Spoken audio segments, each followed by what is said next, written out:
오늘 함께 나눌 하나님의 말씀은 사무엘상 30장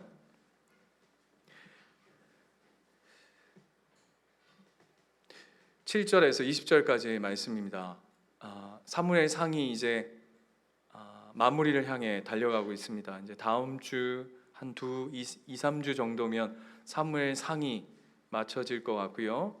사무엘하로 이제 하는데 이제 사울의 마지막 시간 그리고 다윗의 시작점이 이제 겹쳐지는 이제 오버랩 되어지는 시간들입니다. 그래서 집중해서 하나님의 말씀 귀 기울이는 시간들 되었으면 좋겠습니다. 7절부터 읽겠습니다. 제가 먼저 읽겠습니다. 다윗이 아히멜렉의 아들 제사장 아비아달에게 이르되 원하건대 에봇을 내게로 가져오라. 아비아달이 에봇을 다윗에게로 가져가매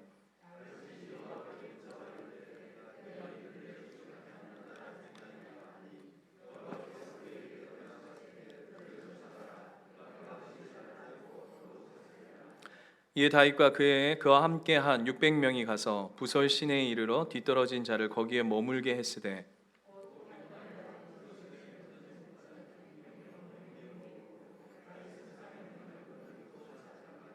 무리가 들에서 애굽 사람 하나를 만나 그를 다윗에게로 데려다가 떡을 주어 먹게 하며 물을 마시게 하고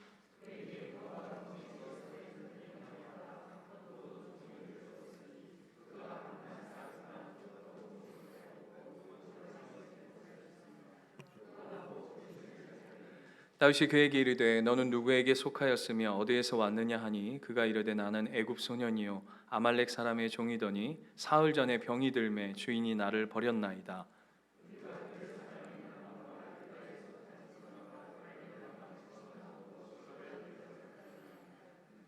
다윗이 그에게 이르되 내가 나를 그 군대로 인도하겠느냐 하니 그가 이르되 당신이 나를 죽이지도 아니하고 내 주인의 수중에 넘기지도 아니하겠다고 하나님의 이름으로 내게 맹세하소서. 그리하면 내가 당신을 그 군대로 인도하리이다 하니라.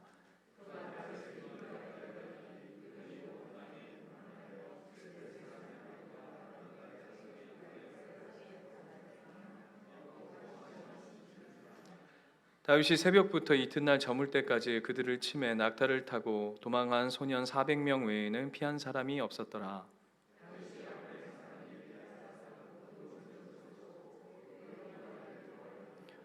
그들이 약탈하였던 것 곧 무리의 자녀들이나 빼앗겼던 것은 크고 작은 것을 막론하고 아무것도 잃은 것이 없이 모두 다윗이 도로 찾아왔고 다윗이 또 양떼와 소떼를 다 찾았더니 무리가 그 가축들을 앞에 몰고 가며 이르되 이는 다윗의 전리품이라 하였더라. 아멘.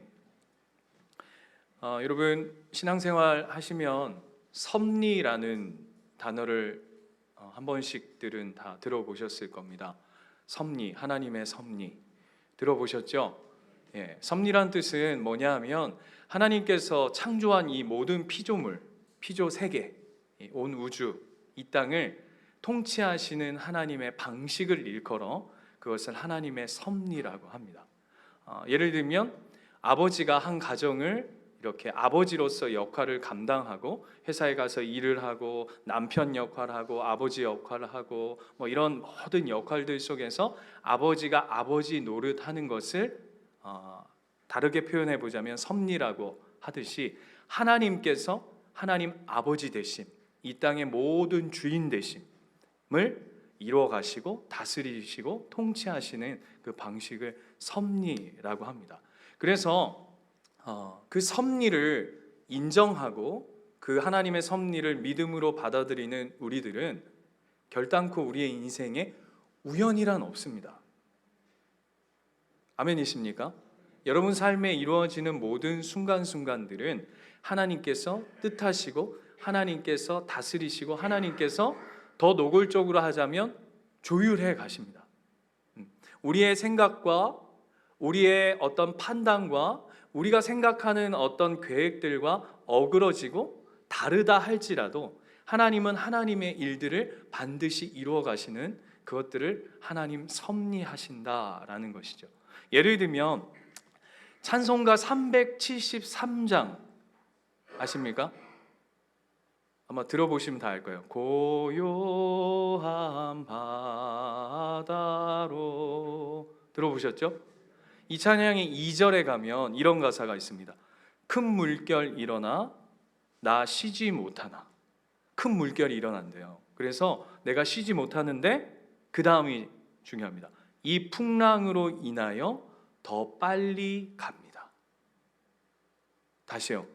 큰 물결이 일어나서 내가 쉬지 못하고 고통 가운데 있습니다. 그런데 하나님의 섭리가 그 안에도 여전히 함께 하심으로 말미암아서 그 풍랑으로 인해서 더 빨리 가는 것이 우리 인생이라고, 하나님의 섭리라고 우리에게 가르치고 있습니다. 여러분 기억하실지 모르겠지만 섭리, 특별히 이게 사무엘서를 이렇게 추적해 오고 말씀을 쭉 우리가 나누다 보면 특별히 다윗의 인생 가운데 하나님의 섭리가 너무나도 많이 묻어져 있는 것을 우리가 보게 됩니다. 동의되시죠? 네.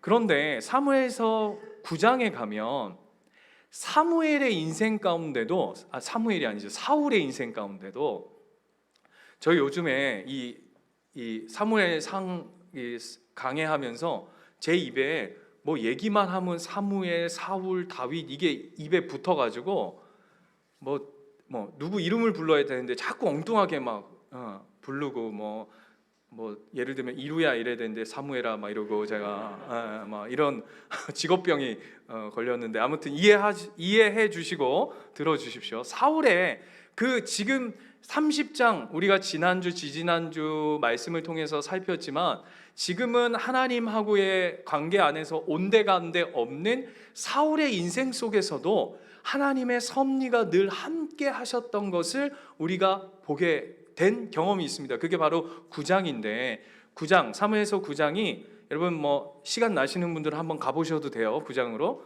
9장에 가보면 어떤 내용이었냐면 하나님께서 사울을 부르시는 장면입니다. 그런데 그 사울을 부르시는 장면에 어떤 사건을 통해서 하나님이 그를 부르신 거 기억나십니까? 네. 암나기를 집에서 아버지가 키우던 암나기를 잃어버린 거예요. 그래서 사울이 그 암나기 찾으러 아버지 심부름하러 갔다가 누굴 만나죠? 사무엘을 만나고 그 사무엘로부터 네가 이제 이스라엘 이 나라의 왕이 될 것이다 라고 하는 기름 붓는 사건을 경험하게 됩니다. 섭리죠. 섭리. 여러분 이렇게 잠잠히 여러분의 삶을 한번 이렇게 되짚어 보시면 여러분의 삶 또한 이 하나님의 섭리 아니고는 설명할 수 없는 시간을 지나오셨을 거예요. 그렇죠? 네. 표정들이 난 잘 모르겠다 하시는 분들 계신데 네. 섭리입니다. 난 잘 모르겠다 하는데도 지금 하나님 앞에 나와 예배하고 있고 그분의 마음을 구하고 있다면 더 큰 섭리죠. 아멘이십니까? 그런 얘기 많이 하시잖아요. 나 진짜 창피해가지고 나 교회를 못 가겠다. 이놈의 남편은 어떻게 교회 가면 설교 큐 하면 바로 샷다가 같이 내려져가지고 이게 어떻게 설교 오늘 마지막으로 하면은 기가 막히게 눈이 띄어지는 이 놀라운 이 시스템. 그래서 옆에서 딸이 찌르고 옆에서 아내가 찌르고 옆에서 딸이 찌르고 옆에서 아내가 찌르는 이 놀라운 이 시스템이 있는데 여러분 섭리입니다. 섭리예요. 왜 섭리죠? 그렇게 졸면서도 하나님 앞에 나와서 그런 마음으로 고백하는 거잖아요. 사랑하는 자에게 잠을 주시는도다. 나 많이 사랑하시는구나. 거기다 그런 말씀 적용하면 안 되는 거 아시죠? 아무튼 제가 이게 감히 할 수 있는 얘기는 우리 교회는 이렇게 잠자신 사랑하는 분이 별로 없는지 그리고 주무시는 분이 없어서 다행이긴 한데 아무튼 그 모든 것에 섭리가 작용하고 있다는 것이에요. 그런데 우리가 하나님의 섭리, 하나님의 은총, 더 큰 의미로 하나님의 은혜 그러면 우리는 이 인간적 그 본성적으로 어떻게 늘 이 사고의 시스템이 돌아가냐 하면 섭리, 은총, 은혜라고 표현하면 내가 나한테 좋은 쪽으로 늘 해석하는 습관들을 가지고 있어요. 그러니까 나한테 좋아야 섭리고, 내가 이득이 생겨야 은혜고, 내가 뭔가를 누려야 그것이 하나님의 뜻이요 섭리라고 생각하는데, 여러분 우리가 다윗의 인생을 쭉 추적해 보면 그렇지 않은 게 훨씬 많은 것 같아요. 오늘 본문도 자, 지난주에 그 말씀 우리 기억하시죠? 그 겨우 위기를 모면해서 돌아왔더니 거기에서 모든 자녀들이 빼앗겨 갔던, 그리고 오늘 이제 우리가 읽었던 본문부터 다윗이 그 아말렉에 빼앗겼던 그 자녀들과 부인들을 되찾으러 가는 이야기입니다. 그런데 오늘 본문 9절 10절 말씀 한번 볼까요? 그 스타트에서 9절에 보시면 이에 다윗과 그와 함께 한 600명이 다윗과 함께 그 아말렉으로부터 자녀들을 찾으러 추격해 갔던 추격자들인 것 같아요. 그런데 600명 꽤 많은 숫자죠. 그렇게 갔는데 9절 뒤에 보시면 부소의 시내에 이르러 뒤떨어진 자라고 되어 있는데, 부소의 시내가 어떤 뜻이냐면, 부소의 시내라는 건 그 한마디로 찬물이 나오는, 그러니까 찬물도 그냥 정도 찬 게 아니라 원문적으로 얼음물, 그러니까 겨울 시내, 이런 별명을 가지고 있는 곳이 부소의 시내입니다. 그러니까 쉽게 말하면 추격을 하러 딱 갔는데 무슨 골짜기 같은 곳을 딱 만났는데 찬물이 막 가득하고, 여러분 그런 데 있잖아요. 막 딱 들어서면 찬 기운이 막 싹 막 이게 네. 지금 어제 그저께 같을 때 막 비 오고 막 바람 막 불고, 그런데 그게 왜 힘드냐 하면 이 사람들이 600명이 3일 길을 돌아왔다가 다시금 추격해 오는 과정 속에 부솔 시내를 딱 만나니까 이 사람들이 여기서 뭘 하냐면, 자, 그 다음 10절 보세요. 곧 피곤하여 부솔 시내를 건너지 못하는 자가 몇 명이 나오죠? 200명이 나오는 거예요. 여기서 탈진해 버리는 겁니다. 여러분 600명 중에 200명이 떨어져 나갑니다. 그러면 몇 분의 몇이죠? 이건 뭐 제가 설명 안 드려도 되죠. 우리 교회에서 아마 제가 수학을 제일 못할 텐데, 제가 요즘에 우리 아들이 초등학교 1학년, 2학년 그 수학 선행학습 하는데 왜 이렇게 어려워요? 이게 3학년 가면 제가 가르칠 수 없을 것 같은 위기의식이 나오는데, 아무튼 3분의 1이 떨어져 나갑니다. 여러분 한번 생각해 보세요. 200명이 굉장히 힘들어가지고 그 추격의 그 과정이 너무 힘들어가지고 그냥 여기서 좀 쉬나 보다, 그 정도가 아니죠. 여러분 한번 생각해 보세요. 이 200명은 어떤 200명이죠? 자기의 자식과 어쩌면 자기의 부인이 잡혀가서 그것을 되찾아와야 하는 200명입니다. 근데 거기를 못 쫓아가고 지금 중도 포기하고는 낙오자로 200명이 생겼다라고 하는 건 어느 정도로 지금 이 상황이 빡센 상황인지 이해되시죠? 제 얼굴을 좀 보세요. 여러분 그 지난번에 우리 전도 그 강의하러, 전도 그 간증하러 오셨던 집사님이 보여주셨던 그 무슨 영상이 하나 있어요. 그 영상이 이제 실제 있었던 이야기를 영상으로 만들어서 뭐 전도에 활용하는 영상, 한 5분짜리 영상인데, 그 영상 보신 분들 계신데 유튜브에다가 삼류복서 얼음에 빠진 아들 이렇게 치면 바로 나오거든요. 그게 뭐냐면 아들하고 아버지가 삼류복서인데, 복싱 선수인데 이 운동하는 게 별로 이렇게 돈벌이가 잘 안 돼서 막 아르바이트 같은 거 하고 막 이러던 사람인데, 아들하고 얼음판이 얼어서 막 놀러 갔다가 막 한참 재밌게 놀고 있는데 아들이 이렇게 있는데 갑자기 아들이 얼음 속으로 쑥 빠져버린 거예요. 그래서 봤더니 막 아빠가 막 너무 흥분해가지고 막 얼음을 막 눈을 치우고 막 봤더니 애가 얼음 밑에 이렇게 빨간 잠바를 입고 있는데 이렇게 해서 얼음을 바라보면서 막 이렇게 있는 거예요. 여러분 어떨까요? 표정이 내 새끼 아니라서 별로.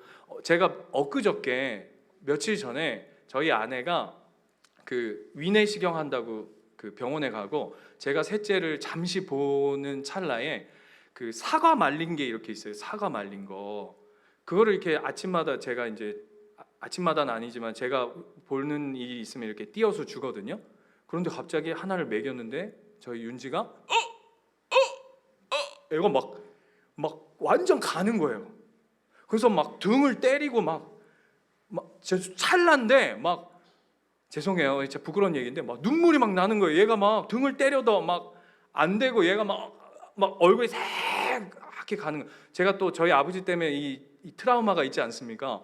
그러니까 막 가니까 막 어떻게 해야 될지도 모르겠고 막 그래가지고 봤더니 막 손가락을 넣어가지고 목 안에 집어넣었더니 덩어리 이만한 게 나온 거예요. 그래서 이제 나와서 됐나 보다 하고 했는데 여전히 애가 막 가. 그리고 또 손가락을 넣었더니 더 큰 게 이제 막 나오는 거예요. 여러분 웃으시죠? 지금 괜찮으니까. 와, 제가 그 당시는 너무 놀래가지고 하고 나니까 막 제가 이렇게 그 둘이 얘는 이게 목에 걸렸다가 겨우 이제 숨이 쉬어지니까 어떻게 우냐 하면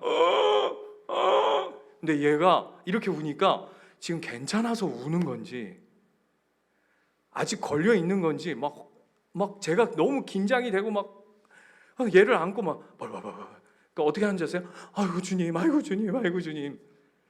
표정들이 저는 그냥 너무 급하겠어요. 이렇게 찰난데도 그거 몇 초인데도 막 너무 막 그래요. 그 얼음 밑에 아들이 들어가 있어가지고 그 아버지가 주변에는 구해줄 사람도 없고 그래가지고 그 복서가 주먹으로 얼음을 막 피투성이가 됩니다. 막 얼음 위에 막 손에 막 피가 막 범벅이 되는데도 그 아들 그 얼음에서 끄집어내겠다고 막 울면서 막 두드러 패요. 그리고는 장면이 딱 끝나는데 어떻게 되죠? 영상 보신 분들 겨우 그 얼음이 깨져요. 그게 실제로 있었던 일이래요. 그러면서 이제 연결이 어떻게 되냐면 하나님은 이보다 더 우리를 사랑하십니다. 이렇게 뭐 연결되는데 오늘 저는 그 얘기하고 싶은 게 아니라 그 아들 하나 그 얼음 밑에 들어가고 목에 이거 걸려도 부모가 막 안절부절을 못하고 막 다리를 동동 구르고 막 자기 주먹은 막 다 으스러져도 그 얼음을 깨서 자식을 꺼내겠다고 하는 것이 부모 마음인데 오늘 보세요. 이 200명이 쉽게 말하면 내 자식, 내 아들, 딸, 내 아내를 그냥 포기할 수밖에 없는 그 200명인 거예요, 여러분. 지금 우리가 그냥 성경을 그냥 이렇게 읽으니까 별로 그냥 그 뭐 다윗만 가면 뭐 그냥 다 구출해 오고 뭐 뜨면 뭐 영웅 나타나듯이 무슨 어벤져스가 아니잖아요, 다윗이. 예? 눈에서 레이저가 쫙 나와가지고 아말렉 이렇게 딱 쳐다보면 와, 다 죽는 게 아니란 말이에요. 그만큼 지금 엄청 급박한 상황이라고요. 내 새끼를 포기해야 할 만큼 200명이 나고자로 내버려 두져 버린 상황. 그게 첫 번째. 두 번째는 뭐냐 하면 11절부터 보시면 누굴 만나죠? 애굽 소년을 하나 만납니다. 그죠? 근데 여기서 제일 중요한 게 뭐냐면 애굽 소년을 만나는데 13절 말씀 한번 보세요. 13절 보면 애굽 소년을 살려놓고 그 애굽 소년 너 뭐냐? 너 어떻게 왜 여기 있냐? 이렇게 다윗이 물으니까 이렇게 얘기해요. 나는 애굽 소년이요 아말렉 사람의 종이더니 사흘 전에 병이 들매 주인이 나를 버렸습니다 라고 얘기합니다. 뭐가 중요할까요? 버렸다. 그렇죠. 그거는 이제 여러분 수준이고 여기 9절에서 중요한 게 뭐냐 하면 사흘이에요. 사흘 전. 그러면 지금 그 아말렉 본진하고 다윗이 쫓아온 거리가 얼마만큼 벌어져 있다는 거죠? 사흘만큼 벌어져 있다는 거예요. 무슨 얘기냐? 이미 사흘 전에 먼저 가서 막 쫓아온 거 아니에요. 지금 막 달려온 거 아닙니까? 미친 듯이 달려온 거죠. 따라잡겠다고, 잡아오겠다고, 도로 찾아오겠다고 해가지고 막 달려와서 부솔 시내에 딱 걸려가지고는 애굽 소년이 하나 널브러져 있어서 딱 꺼냈더니 뭐라고 얘기냐면 사흘 전에 이렇게 이 결론인 거예요. 이미 사흘 전에 떴습니다. 이 얘기인 거예요. 무슨 얘기죠? 여러분, 사흘, 제가 몇 번 말씀드렸는데 성경에서의 사흘은 특별히 어떤 추격, 전쟁 이야기에서의 사흘은 굉장히 의미심장한 숫자입니다. 사흘 거리를 대부분 100km 정도 잡습니다. 100km. 이게 무슨 얘기냐면, 여러분 기억나실지 모르겠지만 모세가 바로한테 이렇게 얘기해요. 우리가 저기 나가려고 한다, 떠나려고 한다, 저기 광야에 가서 예배 드리려고 하는데 사흘길 가서 광야에 가서 예배 드리려고 한다라고 얘기하거든요. 근데 왜 모세가 바로한테 사흘길 떨어져서 거기 광야 가서 예배한다 할까요? 그렇죠. 그 애굽이라고 하는 나라로부터 완전히 추격권을 벗어나는 그 시간 간격이 사흘길이에요. 그런데 오늘 사흘 떨어졌다, 막 달려왔어요. 그랬더니 200명은 날아가고 3분의 1이 날아가는 거예요. 여러분 생각해 보세요. 여러분 별로 표정들이 이게 별로 급박하지. 저만 지금 애가 달아 있는데, 여러분 한번 생각해 보세요. 우리 교인이 60명인데 20명이 떠났어.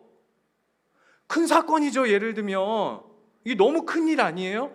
그리고는 뭔가 이 교회에 사역을 해야 되는데 뭐라고 그러냐면, 이제 더 이상은 희망이 없어, 소망이 없어, 사흘길이야 라고 한다면 어떻게 되는 게 그냥 일반적입니까?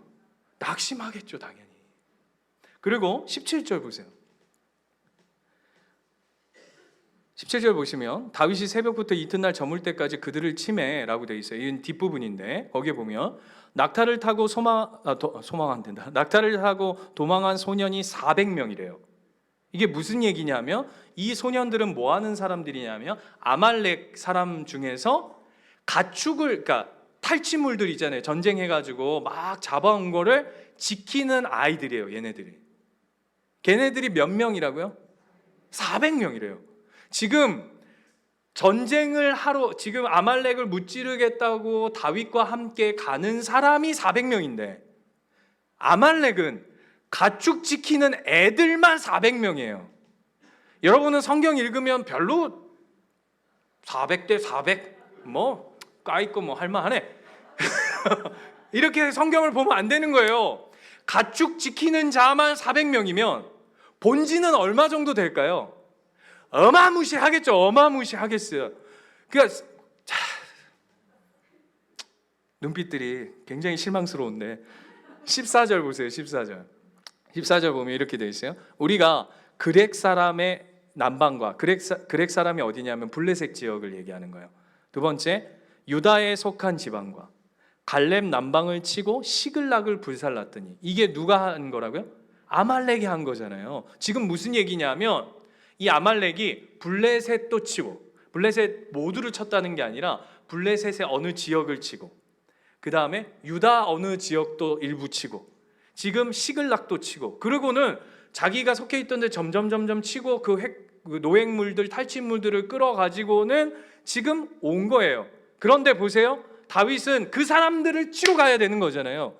그 사람들로부터 되찾아오러 가야 되는 거 아닙니까? 그런데 200명은 나가 떨어졌고 거기에다가 찬물이 흐르는 곳을 지나가야 되고, 그리고 애들만, 그 가축들 지키는 애들만 400명. 그러면 본진은 숫자가 어마무시할 것이고, 그뿐만 아니라 사흘 거리나 떨어져 있는. 그러면 이런 상황과 환경이라면 여러분 어떤 판단과 결론이 서야 될까요? 짐 싸라. 짐 싸야지. 안 그래요? 제가 예를 들어서 이걸 이렇게 막무가내로 이런 상황들 속에서 제가 무조건 이건 가야 됩니다, 달려야 됩니다 하면은 우리 식구들 중에 목사님 뭐 알겠는데 좀 살살 합시다. 약간 오버하시는 것 같아요. 개척하신 지 2년 돼가지고 그 열정과 열의와 그 마음은 알겠는데 요거 조금 조금 위험합니다. 이건 좀 아닌 것 같으니까 우리가 나름 이 정비하고 준비도 좀 하고 해가지고 가면 되지 않겠습니까? 여러분 하실까요? 네? 어떨 것 같으세요? 여러분 한번 스스로에게 한번 질문해 보시죠. 오늘 그 얘기하는 거예요. 그런데 오늘 이야기는 어떤 결론으로 이 이야기가 결론 지어지냐 하면 18절 말씀 보세요. 18절 가시면 다윗이 아말렉 사람들이 빼앗아 갔던 모든 것을 어떻게 했다고요? 도로 찾았대요. 19절 모두 다윗이 맨 끝에 가면 도로 찾아왔대요. 20절 다윗이 또 양떼와 소떼를 다 찾아왔대요. 뭐라고 결론 내리고 있죠? 도로 찾아왔다, 도로 찾아왔다, 도로 찾아왔다. 이게 결론이에요. 그럼 질문이요. 이 모든 것이 도로 찾아왔다 앞에 그 주어가 다 모두 누구냐 하면 다윗이에요. 다윗이 도로 찾아왔다, 다윗이 도로 찾아왔다, 다윗이 도로 찾아왔다 라고 할 때 이 도로 찾아온 거 누가 하신 거죠? 하나님 하신 거죠? 질문이요. 왜 굳이 이렇게 하세요? 저는 요번에 우리 동해 이쪽으로 울진, 삼척 이쪽으로 요번에 한국에 우리 이 나라의 땅에 산불 엄청, 저는 제 생전에 그런 큰 불은 처음 보는 것 같아요. 유튜브 봤더니 우리가 뉴스에서 나오는 장면들은 약간 이렇게 좀 이게 수위를 조절해서 우리가 보는 건데 유튜브 같은데 봤더니 막 영화에서나 볼 듯한 산불이더라고요. 그렇죠? 네, 그래서 이번에 저희도 산불에 구제 헌금도 하고 했는데, 그리고 불 약간 이렇게 조금 이렇게 잡혀간다 할 쯤에 비 와가지고 산불이 거의 마무리되어졌어요. 그죠? 그리고 며칠 전에 어제인가요? 그저께 눈 와가지고 이제 모든 게 끝났죠. 어떠셨어요, 여러분? 하나님 섭리죠? 여러분, 하나님 섭리 맞습니까? 왜 대답들을 안 하셔? 산불을 내게 하신 건 하나님의 섭리일까요? 이제 이런 게 헷갈리는 거야. 아까 다 하나님 우연히 없다고 그랬는데 그 섭리인가? 여러분, 하나님 섭리, 산불을 내신 건 하나님 섭리가 아닐 거예요. 그런데 한번 자, 그럼 하나님 섭리는 비를 오게 한 건 섭리잖아요, 그렇죠? 그러면 좀 일찍 오시면 안 돼요? 예? 좀 일찍 오면 안 되냐고요. 순서를 산불 이제 시작할 때 그쯤에 비 쫙 내려가지고 내리면 안 돼요? 오늘 보세요. 오늘 뭘 이렇게 다윗한테 추격해가고 200명은 널브러지고 이런 사건들을 겪게 해. 어차피 도로 찾아올 건데 미리 좀 보호해 주시면 안 돼? 여러분 신앙생활 하면 그런 거 안 답답하세요? 저는 미쳐버리겠어요. 예를 들면 이런 거예요. 예수님교회 그냥 비유입니다. 예를 들면 나중에 1000명 될 건데 이렇게 궁상 맞게 힘들게 우리끼리 치고받고 이래가지고는 10년 20년 세월을 보내게 하셔서 나중에 이렇게 성장케 하시냐고. 예입니다. 그걸 그렇다는 게 아니라 미리 하시면 되잖아. 예, 미리 지금 아멘 나오잖아요. 앞에 할 때는 전혀 안 나왔잖아요. 하나님 타이밍 그렇게 똑똑 좀 못 맞추세요? 산불, 바로 비, 그 다음 눈, 이렇게 하시면 되잖아. 다 태울 거 다 태워놓고 다윗한테 빡센 거 돌로 친다고 울고 불고 난리치고 뭘 그렇게 하시냐고. 다윗이 거기 갔을 때 아말렉이 딱 쳐들어오면 그 주변에다가 들짐승 좀 풀어놓고 코끼리도 좀 갖다 놔놓고, 사자들 좀 딱 울타리 못 넘어오게 우리 식구들, 걔네 시글락에 있는 식구들 좀 보호하시고. 아니 다니엘은 사자굴에 들어갔을 때 사자 입도 막으시는 하나님이 무슨 섭리가 왜 이렇게 타이밍을 못 맞추시나? 여러분 안 그러세요? 여러분 우리가 답답한 게 뭐예요? 우리가 왜 하나님 앞에 나와서 이게 기도인지 땡깡인지 절규인지 모르게 하나님 앞에 그렇게 난리를 치는 이유가 뭐예요?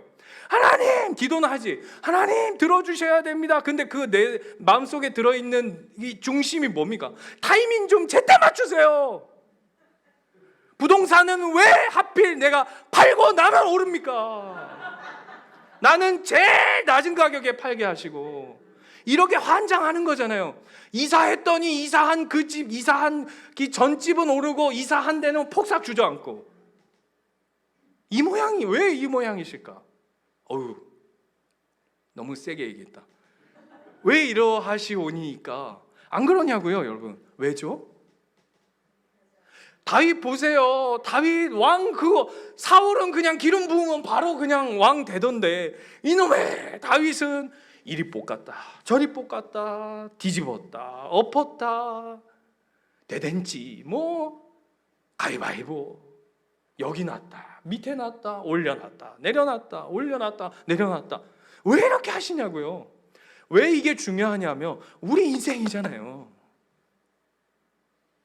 그냥 하나님이 이렇게 그냥 팍 잡아가지고 그냥 물맷돌 그냥 골리앗 딱 해가지고 이것만 하면 좋은데 뭘 계속 뭘 깎아 다듬어.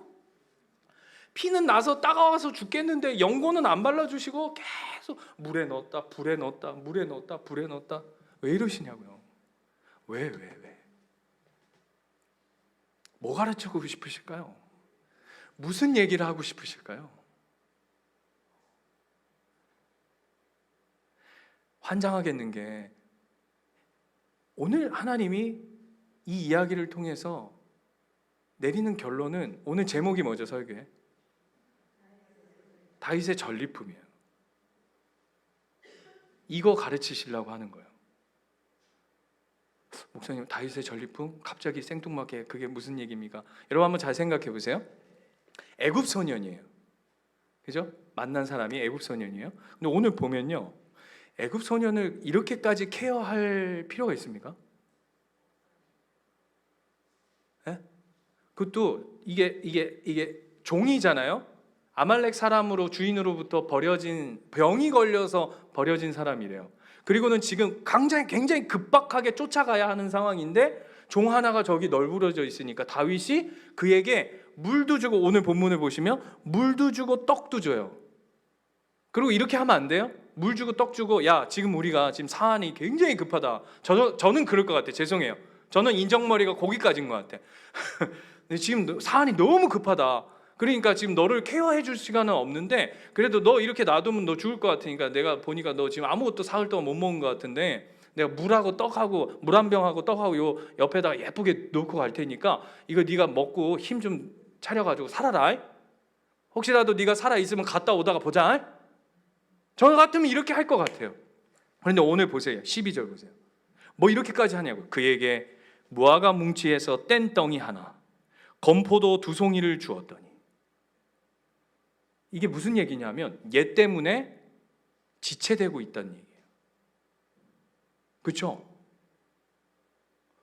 지금 상황은 1분 1초가 급해요. 빨리 가야 돼. 200명 낙오돼 있어. 400명도 괜찮은 상태가 아니잖아요. 400명도 지금 힘든데 빨리 가서 전쟁 치르고 끝내야 되는데 얘를 붙잡고 뭘 이루고 있냐고요. 이해가 되세요, 여러분? 네? 낭비죠.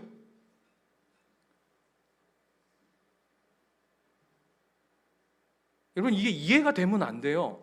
아니 지금 급해 죽겠는데 안 그래도 지금 힘든데 얘를 지금 이렇게 케어할 때냐라고 하는데 다윗은 다른 모드를 보여내고 있어요. 그 이유가 뭘까요? 그게 바로 8절이에요. 그 이유가 뭐죠? 8절 같이 한번, 저만 지금 흥분해가지고 성경도 저 혼자 읽고 있는 것 같은데 8절 우리 소리내서 한번 같이 한번 읽겠습니다. 시작.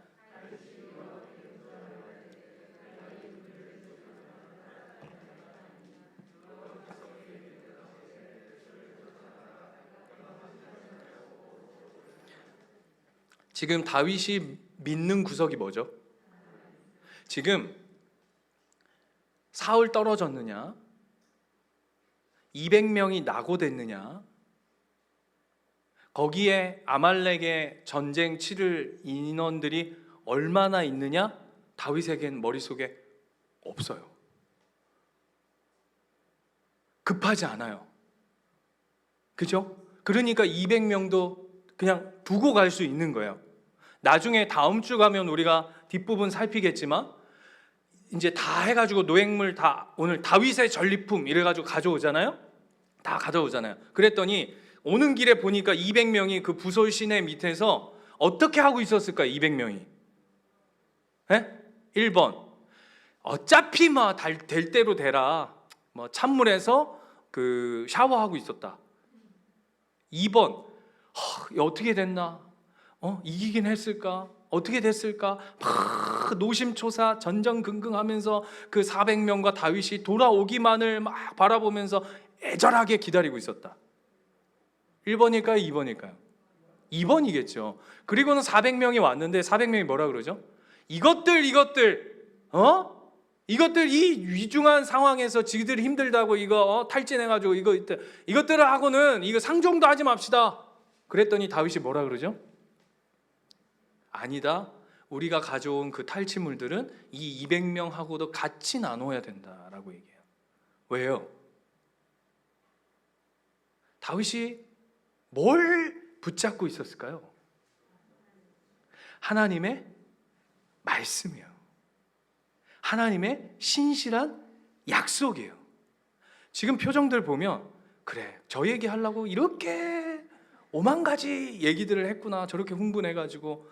여러분, 그렇게 뻔한 얘기라고 너무 그냥 뭐 당연한 얘기를 받아들이시듯이 받아들이면 여러분 엄청난 오산이에요.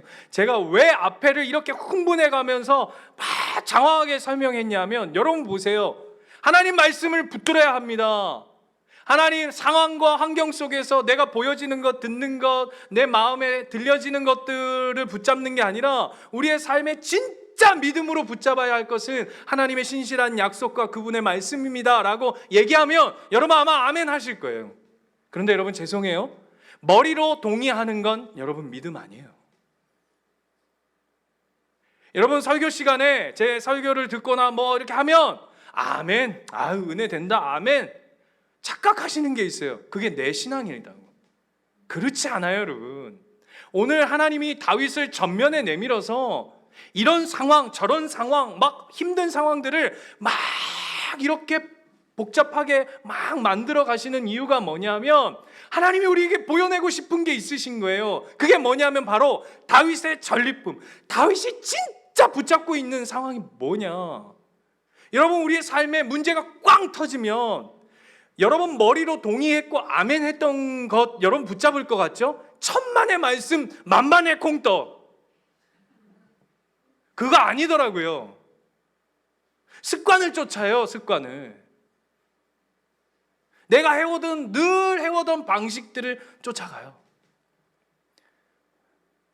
문제 하나 빵 터지면 하나님의 뜻, 하나님의 마음, 하나님 말씀 온데간데 없어. 그냥 휙 가버려요. 오늘 그걸 보여내고 싶은 거예요. 머리로 동의하는 정도의 신앙이 아니라 네 삶이 진짜 뭘 붙들고 있는지.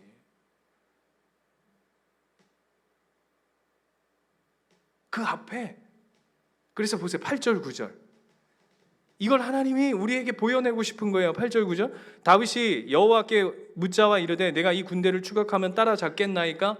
지금 다윗은 다른 게 궁금한 게 아니에요. 하나님의 뜻이 어디 있나. 그리고는 그 뜻이 뭐라 그러죠? 여호와께서 그에게 대답하시되 그를 쫓아가라. 내가 반드시 따라잡고 도로 찾으리라. 9절 이에, 이게 무슨 얘기죠? 그분의 뜻이 떨어지자마자 즉각 순종하는 거예요. 이게 왜 중요하냐면 이건 그냥 다윗이, 물론 어떨 때는 그동안 우리가 쭉 다윗의 이야기를 살펴보면 그도 늘 어떨 때는 하나님 말씀을 쫓지 못하고 자기의 생각과 자기의 어떤 형편을 쫓아간 적이 있었지만, 그럼에도 불구하고 다윗은 어떤 삶을 살고자 늘 애썼냐면 하나님의 뜻을 쫓고자, 하나님 말씀에 순종하고자 그냥 물들어져 있는 거죠. 그냥 그래, 내 인생, 내 짧은 인생이지만 내가 골리앗 맞박 깔 때부터, 아니 나 그냥 저기 광야에서 아버지 심부름하며 양을 키우던 그때부터도 내 삶에 내가 늘 기억하고 붙잡아야 했던 건 하나님 말씀이었어. 하나님의 그 신실한 약속이었어. 그게 아니고 나한테 숱하게 뭐 얘기해도 난 그게 아니야 라고 얘기하면서 오늘 섰을 때 하나님이 그걸 우리 앞에 수많은 백성들 앞에 드러내고 싶은 거예요. 왜? 하나님을 붙잡을 때, 하나님 말씀에 즉각 순종하며 그 삶을 드릴 때 하나님의 그 인생을 어떻게 이루어가는지 보세요. 다윗은 하나님을 쫓고, 그 하나님을 쫓는 다윗을 보시는 하나님은 그 다윗을 붙잡으실 수밖에 없는 거죠. 이게 왁구예요. 이게 왁구. 그게 다윗의 전리품이에요, 여러분. 다른 게 아니라. 자, 여기까지 이해되셨죠? 근데 오늘 보시면 이게 기가 막혀요. 13절로 다시 한번 돌아가 보세요. 13절로 가면 이렇게 돼 있어요. 왜 하나님은 다윗을 통해서 뭘 드러내고 싶었을까? 아까 얘기한 것처럼 사흘 전에 병이 들매 주인이 나를 버렸대요. 자, 이게 대조예요. 아말렉 사람은 병이 들자 그 종을 버렸어요. 그런데 다윗은 어떻게 하죠? 그를 품어요. 뭘 보여내고 싶을까요? 네? 이거는 다른 게 없어요. 야, 이 상황이 이런데 어떻게 다윗이 그 종에 불과한 얘를 품었을까? 뭐죠? 그냥 다윗은 이게 삶인 거예요. 이해가 됐어요? 그냥 뭐 특별한 일이 아니라 저기 어려운 친구가 힘들어하네? 그냥 품는 게 그냥 다윗이 그동안 살아온 삶의 그냥 신앙의 그냥 하나의 모든 거예요. 팀 켈러 목사님이 쓰신 책에 이런 대목이 있어요. 제가 한번 읽어볼게요. 정말 어려운 시간을 보내는 친구가 있다면 바쁘다는 핑계를 대지 말고 그와 함께 시간을 보내라. 그러다 보면 너는 그와 함께 울게 될 것이다. 그리고 마음이 아플 것이다. 다시요. 정말 어려운 시간을 보내는 친구가 있다면, 그 사람이 보인다면 뭐 이렇다 저렇다 핑계 대지 말고 그 사람과 함께 시간을 보내주래요. 그러면 여러분 그런 시간들 보내보시면 알지만 그러면 어떻죠? 같이 아파져요. 그렇죠? 울게 돼요. 가슴이 아파요. 근데 결론이 뭔지 아세요? 이렇게 얘기해요. 그것이 하나님이 우리를 위해 하나님이 먼저 우리에게 하신 일이다. 왜 하나님이 지금 다윗을 드러낼 수밖에 없는지 아시겠습니까? 무슨 대단한 실력이 있어서 그를 드러내는 게 아니에요. 그 삶에 드리워진 하나님의 성품, 하나님의 마음, 하나님의 하나님 되심이 다윗을 통해 드러나자 하나님이 무슨 섭리, 야 전쟁에서 이겼다 이게 아니라 그를 드러내는 거죠. 반대로 다윗의 전리품은 뭔지 아세요? 이 일은 하나님이 하셨다라고 하는 고백을 남겨내는 거예요. 아멘이십니까? 이게 그래서 또 중요해요. 기가 막힌데 15절 보세요.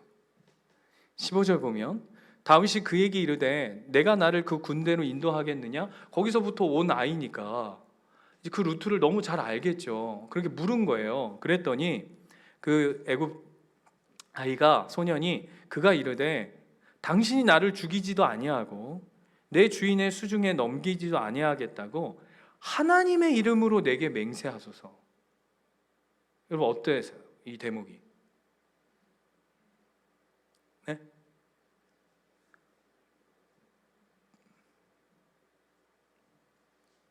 이게 맞습니까? 그럼 갑자기 난데없이 얘 애굽 소년 하나님 믿는 사람이에요? 네? 이게 중요해요. 여기서 하이라이트는 13절과 15절이에요, 여러분. 왜 애굽 소년이 내가 인도하겠는데 나를 죽이지 말고 또 내가 살아 돌아가거든 내 주인한테 넘기지 않겠다고 하나님의 이름으로 맹세하면 내가 그걸 하겠습니다. 왜 이렇게 얘기하냐고요. 쥐가 하나님 믿는 사람도 아니잖아.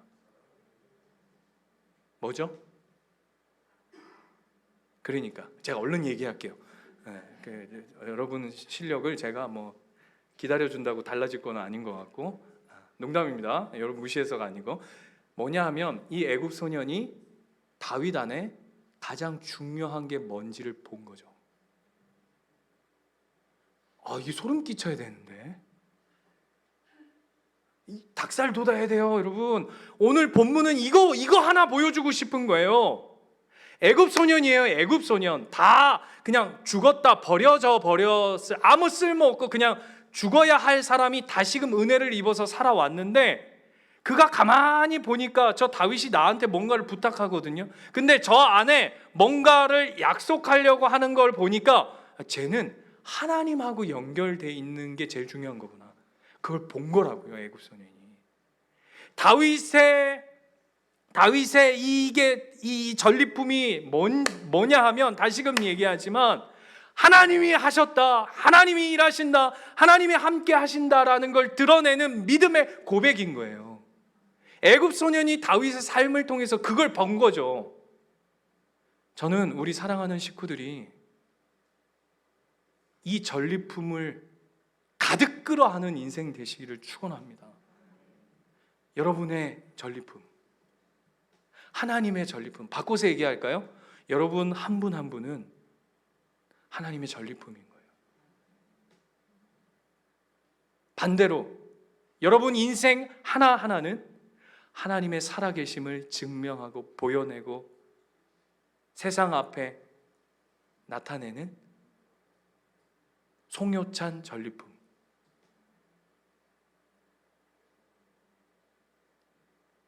이해되십니까? 그거 하라는 거예요.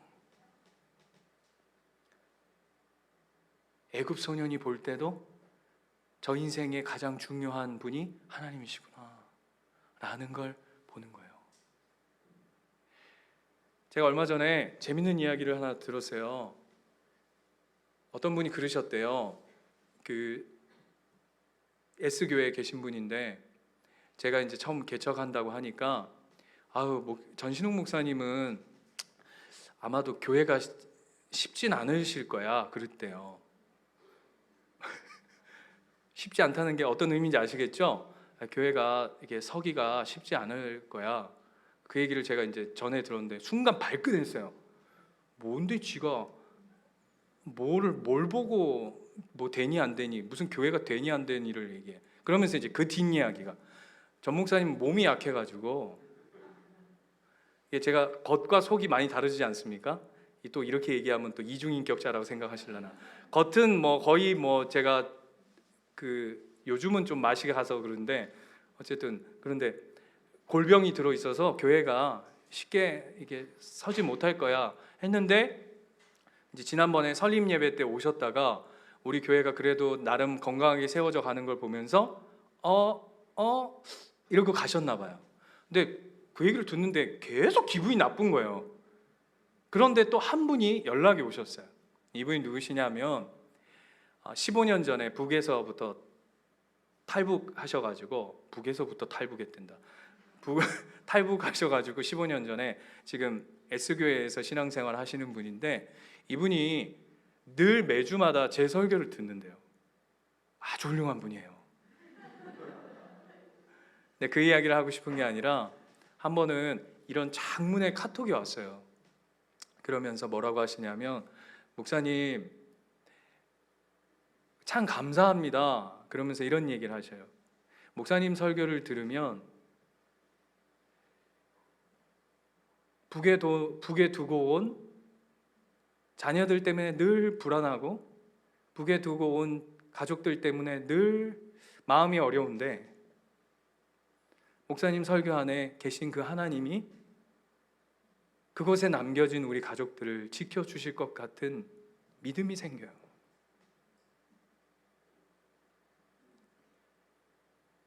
목사님 설교 안에 계신 그 하나님이 반드시 내 모든 것을 이끌어 가실 거라고 하는 믿음이 생겨요. 감사합니다. 너무 기분이 좋은 거예요. 제가 왜 좋았을까요? 칭찬받아서. 그 수준이면 여러분 수준인 거예요. 칭찬, 여러분, 제가 그래도 사역을 23살부터 해가지고 거의 한 20년 사역했는데, 설교 좀 한다고 칭찬과 몸 약하다고 이렇게 비난과 그 뭐 교회 뭐 서겠나 이런 이야기 듣는다고 제가 그렇게 이렇게 그런 정도는 아니에요. 근데 기분이 너무 좋더라고요. 왜일까요? 그분은 뭘 보고, 전신웅 목사의 말씀 안에 뭘 보고 그는 하나님 위로를 받고 하나님 저한테 감사의 표현을 했고, 또 어떤 사람은 뭘 보고, 제 안에 뭘 보고 아유 안 될 거야 얘기했어요? 안 된다고 한 사람은 절 본 거죠. 그죠? 여러분 절 보시면 안 되는데, 교회를 봐야 되는데, 저를 보시면 안 되죠. 될 게 뭐가 있습니까? 될 게 뭐 한 가지라도 있어요. 이럴 때 아멘 하세요. 그냥 속 시원하게. 진짜 뭐가 있어요? 뭘 하나가. 하나님 교회가 설 수 있는 제 안에 어떤 게 뭐가 있어요? 근데 목사님 감사합니다라고 하는 그 내용의 핵심은 뭐예요?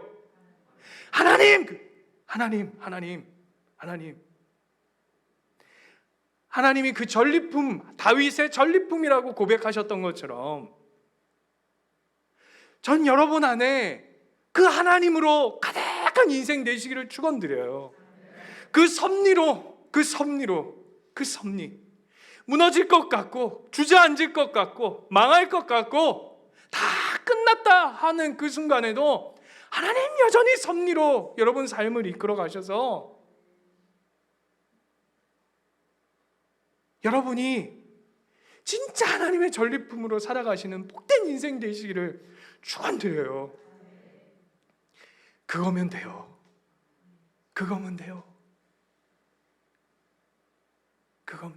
하나님이 그거 보여내고 싶으신 거예요. 저는 소망합니다. 우리 예수인 교회가 예수인 전리품으로 하나님 앞에 고백되어지기를. 진짜요. 그거면 충분하겠어요. 누군가를 위로하고, 죽어가고 힘들어하고 아파하는 자들을 보듬고, 같이 울어주고, 같이 손잡아주고, 등 두드려주면서, 얘야 힘들지? 김집사 외롭지? 네, 힘내. 하나님 함께 하셔. 하나님이 아신다. 우리가 다 이해 못하지만 하나님이 박집사 네 눈물을 다 아셔. 함께 기도하자. 하나님 앞에 버텨내자. 그거 하자고요. 그걸 통해 하나님은 드러내는 거예요. 우리 하나님이 어떤 분이신지. 버리지 않으신다고요. 병들었다고, 좀 못 보러 왔다고, 공부 좀 못한다고 내던지시는 하나님이 아니시라. 여러분 끌어안으시고 그걸 통해 하나님 되심을 드러내는 여러분의 끝없는 인생이 되시기를 축원합니다.